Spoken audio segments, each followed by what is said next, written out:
اللهم نحمدك كما ترضى ونصلي على حبيبك وآله كما يرضى ونحب محبوبك كما ارتضى أما بعد صلی اللہ علی حبیبی محمد وآلہ وسلم اعوذ باللہ من الشیطان الرجیم بسم اللہ الرحمن الرحیم اولئک علی ھدی من ربہم واولئک هم المفلحون۔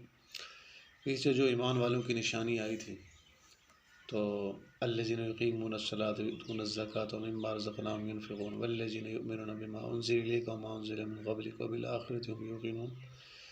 اس کے بعد فرمایا کہ اولئک علی ھدی من ربہم، وہی لوگ اپنے رب کی طرف سے ہدایت پر ہیں اور وہی لوگ مراد کو پہنچنے والے ہیں۔ ایک عقیدے کی بات آپ یاد رکھیں کہ قرآن پاک میں اللہ تعالیٰ فرماتے ہیں نا والذین یؤمنون بما انزل الیک وما انزل من قبلک، کہ وہ ایمان رکھتے ہیں کہ میرے محبوب جو تمہاری ذات پر اترا ہے یعنی قرآن پاک، اور جو آپ سے پہلے کتابیں نازل ہوئی یعنی تورات، انجیل، زبور، صحیفے۔ تو اس سے کیا مفسرین نظرہ فرماتے ہیں کہ ہمارے نبی پاک صلی اللہ علیہ وسلم آخری نبی ہیں۔ عقیدہ ختم نبوت کا ثبوت ہے کہ آپ آخری نبی ہیں، آپ کی نبوت رسالت ہمیشہ چلے گی۔ جناب حضرت محمد رسول اللہ صلی اللہ علیہ وآلہ وسلم کی ذات مبارک کی نبوت رسالت ہمیشہ چلے گی، اس لیے کہ آپ کے بعد کسی نئے سرے سے کسی نبی نے نہ پیدا ہونا ہے، نہ کسی کو نبوت ملنی ہے۔ نبوت کا دروازہ بند ہے۔ فرمایا انا خاتم النبیین لا نبی بعدی، ہمارے نبی پاک صلی اللہ علیہ وسلم کی ذات مبارک نے فرمایا میں آخری نبی ہوں اور میرے بعد کوئی نبی نہیں۔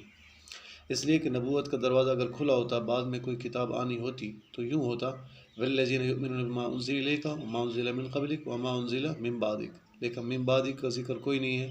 اس سے معلوم ہوا کہ قرآن پاک ہی آخری کتاب ہے اور شریعت محمدی آخری شریعت ہے، اور ہمارے نبی پاک صلی اللہ علیہ وسلم کی نبوت رسالت ہمیشہ چلے گی۔ پہلے کتابیں پہلے گزر چکی ہیں، انبیاء کرام پہلے گزر چکے ہیں، اور بعد میں کوئی نئے سرے سے نبی نہیں آئے گا۔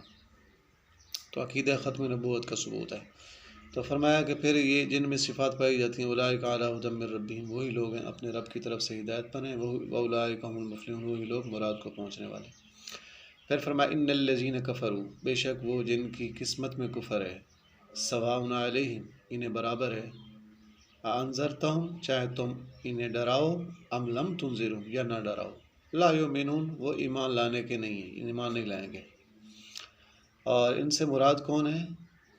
ابو جہل، ابو لہب وغیرہ کفار کے حق میں یہ نازل ہوئی ہے یہ آیت مبارک، جو کہ علم الہی میں ایمان سے محروم ہے، اللہ تعالیٰ کے علم مبارک میں۔ اس لیے ان کے حق میں اللہ تعالیٰ کی مخالفت سے ڈرانا نہ ڈرانا دونوں برابر ہیں کہ انہیں نفع نہ ہوگا۔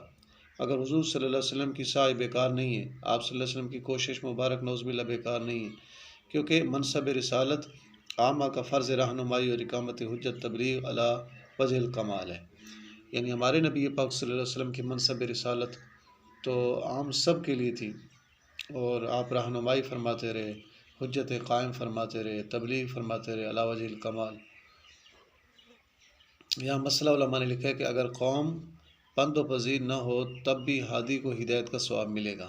اس آیت میں حضور صلی اللہ علیہ وسلم کی تسکین خاطر ہے کہ کفار کے ایمان نہ لانے سے آپ مغموم نہ ہوں، آپ کی ساری تبلیغ کامل ہے، اس کا اجر ملے گا۔ محروم تو یہ بد نصیب ہے جنہوں نے آپ کی اطاعت نہ کی ہے۔ کفر کے معنی اللہ تعالیٰ کے وجود یا اس کی وحدانیت یا کسی نبی کی نبوت یا ضروریات دین سے کسی ایک امر کا انکار، یہ کفر ہے، یا کوئی ایسا فعل جو کہ عند الشرع انکار کی دلیل ہو تو وہ کفر ہوتا ہے۔ یعنی کفر کیا چیز ہوتی ہے؟ نعوذ باللہ اللہ تعالیٰ کے وجود کا انکار یا اس کی وحدانیت یا کسی نبی کی نبوت کا انکار یا ضروریات دین میں سے کسی ایک امر کا انکار جو ہوتا ہے یہ کفر ہوتا ہے۔ اللہ تعالیٰ ہمیں محفوظ فرمائے۔ تو فرمایا گیا مسئلہ یہ ہے کہ اگر ایک آدمی جو ہے نصیحت کر رہا ہے، ہدایت رہنمائی کر رہا ہے تو اس کو ثواب ملے گا۔ آگے کوئی قوم نہیں مانتی تو ان کا اپنا نصیب ہے، تو تبلیغ کا اجر ملے گا، صحیح تبلیغ ہو ہے اور دین اسلام کی تبلیغ کا اجر ملے گا۔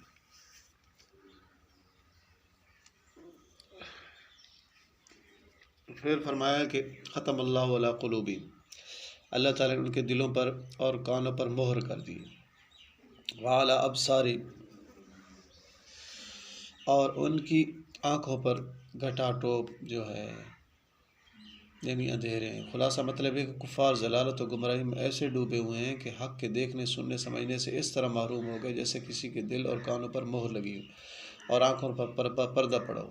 مسئلہ اس آیت سے معلوم ہوا کہ بندوں کے افعال بھی تحت قدرت الہی ہیں، اللہ تعالیٰ کی قدرت کے تحت ہیں۔